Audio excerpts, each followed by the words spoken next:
What's up, Hoopers? The third Ball brother, the middle brother, LiAngelo, just made his NBA debut, and let's just say it wasn't one for the ages. He is a player who has scored 50, 60, even 72 points in games.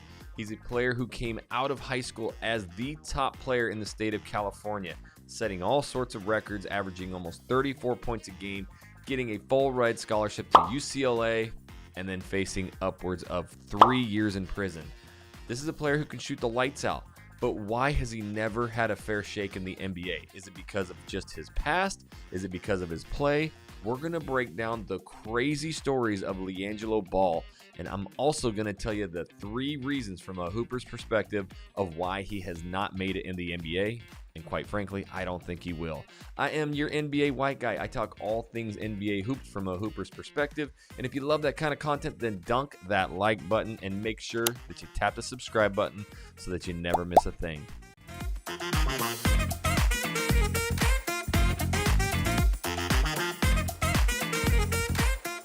Liangello Ball, the third Ball brother, finally made the NBA, and in his NBA debut in the preseason, he went 0 for 4 from behind the arc, airballing one miserably, but there is a lot of upside for this player. We're going to be breaking that down. Now, the crazy thing is we've got to break down his past. How has this player, who was the California State Player of the Year, got a full ride scholarship to UCLA, never had his time in the NBA? We're going to break down this crazy story, and it starts in high school. As a sophomore in high school at Chino Hills, he joined his brother Lonzo Ball to have multiple games scoring more than 5 to 7 3-pointers a game. In fact, one of those games he scored 35 points to win a Fall Classic tournament. He poured in another 53 points, but 2 different times throughout that season he was sidelined with both foot injuries. Now check out this. His junior season went even better. And he also played with his other 2 brothers, so now you had all 3 Ball brothers on one team for Chino Hills, and they went 35-0 that year. He was also named the mythical national championship by Max Preps, who also labored their title, perhaps the best brother in high school basketball history. This trio combination was absolutely nasty, tearing up the league, and LiAngelo had a huge impact on the team's success, pouring in multiple games again in the 30s, 40s, and 50s. But it was his senior year that he started going to a whole new level. So in his senior season on November 29th, Ball scored 56 points. In his following game, which he played on the next day, Ball scored a career-high 72 points with 13 3-pointers made in a victory over Rancho Christian School, the 10th most points scored in a single game in California history. What are the other 9 if it's more than 72? That's absolutely insane. California's got some ballers, though. In fact, you can comment down below. Who do you think the #1 California high school player, or just player in general, ever to walk the streets of California? Some of you are from California. You're going to give us some insight on that one. On December 26th, he scored another 65 points. On January 20th, he scored 60. 7 days later, 52 with 10 3-pointers. His team went 30-3 that season, but they ultimately ended up losing in the conference finals. But Ball was able to get first team All-State and honorable mention All-American by Max Preps. In addition, he averaged 33.8 points as a game, leading the entire state of California in scoring. Now, you're probably like me and you remember seeing all of this across the news, and there is some really, really deep secrets to the success of this scoring.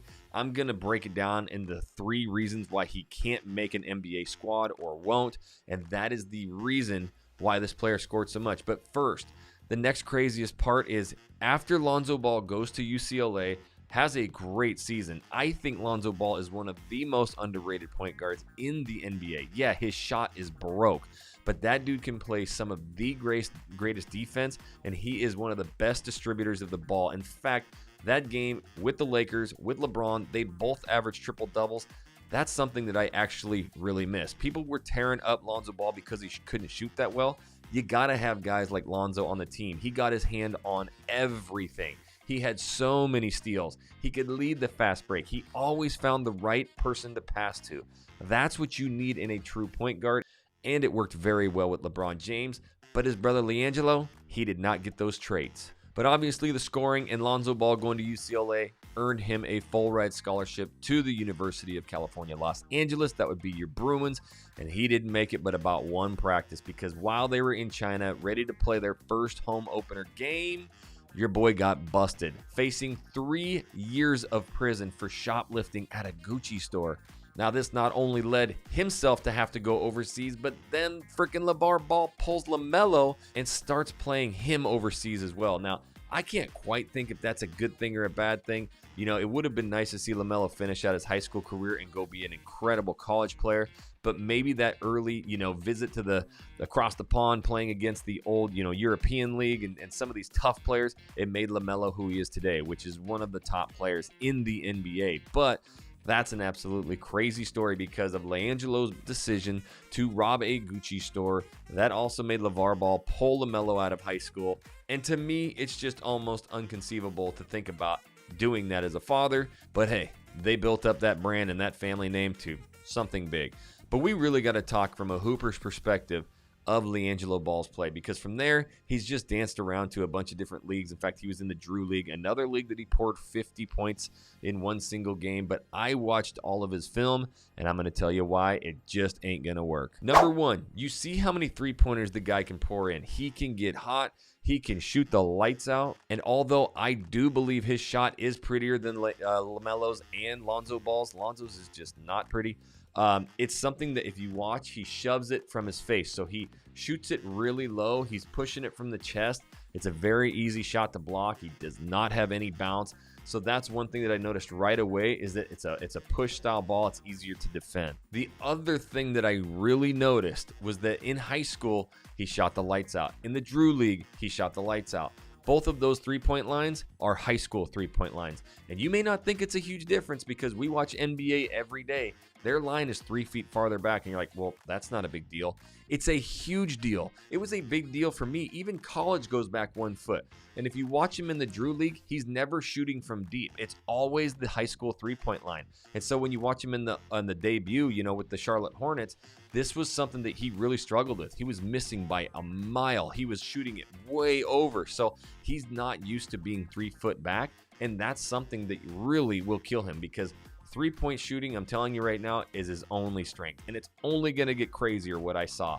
But before I get to those next two things, you got to hit the like button. That's the only thing that helps out your NBA white guy. And comment down below, what did you think of his home opener, and does he have any chance of playing this season? Number two, your boy LiAngelo has zero bounce. Now, why is this important? There's a lot of NBA players who don't have a lot of bounce, but they play specific roles. If you watch a lot of these games of him playing, in high school, in the Drew League, overseas, he's a big-bodied kid. Now, he's almost 6'6". He's 230 pounds, but I have yet to find a clip of him actually dunking a basketball. In fact, on wide-open layups, he's usually well below the rim. Now, you might be like, well, that doesn't matter. He can shoot the lights out. Well, the other aspect of this is he likes to post. He is constantly down in the post. In fact, it was almost a disgrace to watch him in high school, because we're going to talk about that in number 3. But he's down at the end of the court waiting for those passes, and his teammates would just lob these balls, especially Lamello, just throwing that ball down to him. And when you play these younger high school kids and they're 5'9", 5'11", you can just body them up, especially being that big. Now, his two brothers, Lonzo and Lamello, they're a lot stringier, they're a lot longer, and if you watch both of them, they can get up and dunk with no problem. But they're also incredible passers, and that's something that I never see out of LiAngelo. If he has that ball, he's jacking that baby up there. And with no bounce and wanting to always be in the post, he's not going to get his shot off. And that is one of the biggest reasons why I think he's not going to make a career, because if his whole goal is being down there bodying up players, well, these point guards are way bigger. They can jump way higher. And the other thing that he has to do is he has to finish below the rim a lot of times. It's going to make it a lot more difficult to make it. I've played against a ton of these dudes through college, even through some of the college ranks.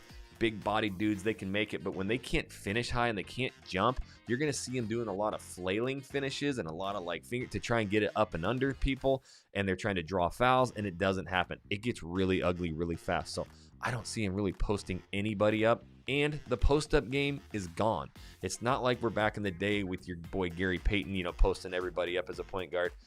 That is almost over with. So it's really an irrelevant move, and the fact that he can't jump at all, it's going to eliminate that in the NBA. But he can shoot the ball. It's just not that great from NBA range, as we've seen so far. The number 3 biggest problem with LiAngelo that I keep seeing over and over and over, your boy is lazy. Now, the one thing that you can talk about with Lamello and Lonzo is they play hard. They're always leading the game. They're always team leaders.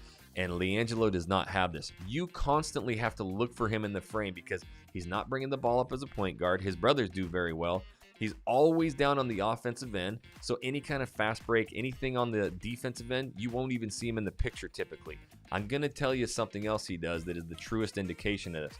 But especially in high school, that Drew League, you'll see a lot of time, like I said, they're hucking that ball down the court.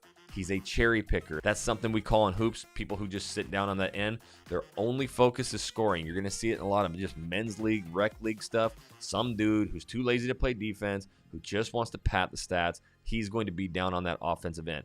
LiAngelo does this the entire game. So when he's scoring 50, 60, 70 points, you'll almost never see him down on the defensive end. Hot garbage. Like, there's no room in the NBA for any players like that. In fact, any league. It drives me nuts as a hustle player to watch someone on my team not give any effort. Now, the other thing that I noticed is when he was actually trying to play defense, he, reaches a lot. So guys were getting around him very quickly because he doesn't move his feet, and you'll constantly see him reaching. He's always reaching. He's trying to do the reach around where you pop the ball out. He's trying, when there's a fast break, he just reaches in and tries to pick that ball. That's it. He's not moving his feet. He's not getting his body in front of anybody, and he has no defense. So you can't do that if you're an undersized, no athletic ability. You have all these NBA players who don't play a lot of defense. Carmelo Anthony is somebody who comes to mind, but he's almost 6'10", and the dude is one of the greatest scorers of all time. And he could post up because he can post up centers. He can post up point guards, shooting guards. He's going to get a bucket. Liangello Ball does not have that height nor scoring ability. All the scoring that I see from that dude is from the high school three-point line, and that's about it, or posting up really undersized guys with no help side defense. Now, I'm not here just to kill the ball brother. He is a great shooter, great player, but I'm just giving you the real reason why I don't think this dude's a viable NBA player, and he needs to understand that. His brothers are some of the best distributors and defenders out there in the game, and just absolutely electric if you talk about Lamello. And LiAngelo doesn't have that. He's back to his roots, his high school roots of just cherry picking, no defense, and shooting high school threes. I am your NBA white guy. I talk all things NBA hoops from a hooper's perspective. And if you're liking this kind of content, then make sure you dunk that like button and you subscribe so that you never miss a thing. And until my next video, homies, we'll catch you later.